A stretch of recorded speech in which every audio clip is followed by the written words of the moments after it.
All right, let's talk about something that almost every single person who tries to build wealth runs into. It's this nagging feeling that after years of doing the right thing, of saving your money, you're just not really getting anywhere. It is so frustrating, it's demotivating, and yeah, it actually has a name, the Mile 7 phenomenon. I mean, have you ever felt this? You look at your investment account after, being so disciplined, putting money in month after month, year after year, and it just feels like this. You see the balance, sure, but most of what's there is just the money you put in. It doesn't feel like a snowball getting bigger. It feels like a monument to all the stuff you didn't buy so you could save. So that's really the big question we're going to tackle. If compound interest is supposed to be this magical eighth wonder of the world, why does the beginning feel like such a brutal uphill climb? Why does it feel like the needle just isn't moving? Let's break down exactly why this happens and, more importantly, what you need to know to get through it. We call this the Mile 7 feeling for a reason.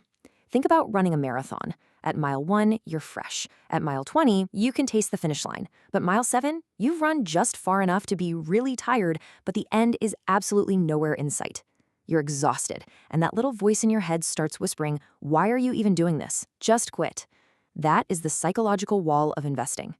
To make this super clear, let's imagine someone named Patricia. She's 43, she just got a great promotion, she finally has a little extra cash to invest, but she's completely paralyzed. She looks at her 401k, and all she feels is regret. She feels like she's so far behind, like she totally missed the magic of compounding because her account is growing so slowly. She is stuck at mile 7, and honestly, she's about to give up. What Patricia's feeling is 100% normal, and it's because she's in a phase we can call the saver's grind. This is that part of the journey where it really does feel like you are pushing a giant boulder up a very steep hill all by yourself. Now, there's a technical name for this grind. It's called the contribution-dominated phase, and that name tells you everything you need to know. In the early years, the growth you see is dominated by your own contributions. It's the money you save. The market returns, they're happening, but they're working off a small amount of money, so they just don't feel that impactful yet. Think of your entire investing life in these two phases. You have to start in that contribution-dominated phase on the left. Here, you are the engine. Your savings habits, your discipline, that's what's doing all the hard work. The whole point, the entire goal, is to get to the phase on the right, the return-dominated phase. That's where your money becomes the engine, and the market starts to do the really heavy lifting for you. And the numbers really show you just how real this struggle is. Look at this. In year 5 of consistently investing, 57% of your portfolio's growth is still coming from your own pocket. You're not really an owner yet, where your assets are working for you. You're a saver, and being a saver is hard work. So here's where it gets serious. This is mile 7. This is where that voice in your head gets loudest. And get this, according to Fidelity, a staggering 30% of investors stop contributing for at least a year right in this phase. They quit. They give up. Right before the magic is about to happen. But what if I told you there's a predictable mathematical map for this journey? There is. It's something we can call the 8-4-3 rule, and once you understand it, you'll see why those first few years of grinding it out are so incredibly important. Okay, check this out. It takes roughly 8 years of consistent investing to build that first foundational chunk of wealth. That's the grind. But then, it only takes 4 more years for your portfolio to double. And after that, just 3 more years to add that same amount all over again. The speed of your growth starts to accelerate like crazy. You see, the whole reason the Mile 7 phenomenon exists is because our brains are basically hardwired the wrong way for this. We think in straight lines. We expect linear progress, but building wealth isn't linear at all. It's exponential. The last mile of this race is literally 100 times faster than the first, and our brains just aren't prepared for that flip. All of this grinding, all of this persistence, it's all leading to one single incredible moment. A moment every investor should be laser focused on reaching. It's called the crossover point. The crossover point is exactly what it sounds like.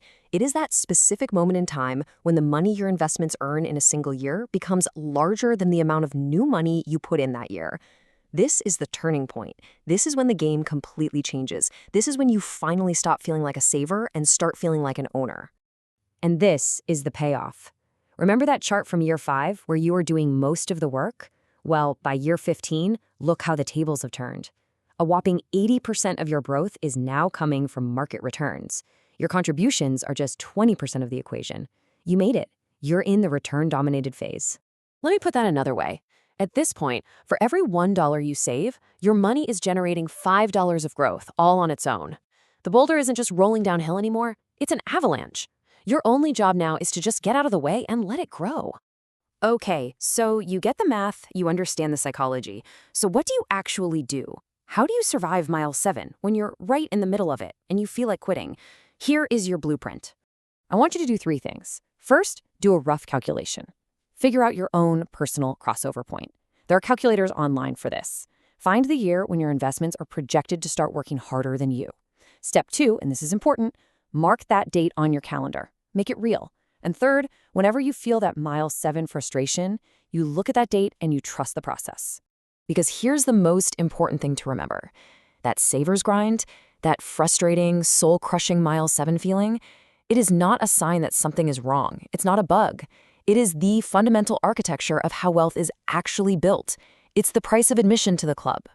So really, the question you have to ask yourself is this. Are you willing to push through the grind of being a saver, knowing what's on the other side? Knowing that it's the only way to earn the freedom of becoming a wealthy owner? The choice is totally yours. And understanding this process, that's the key. Thanks for tuning in.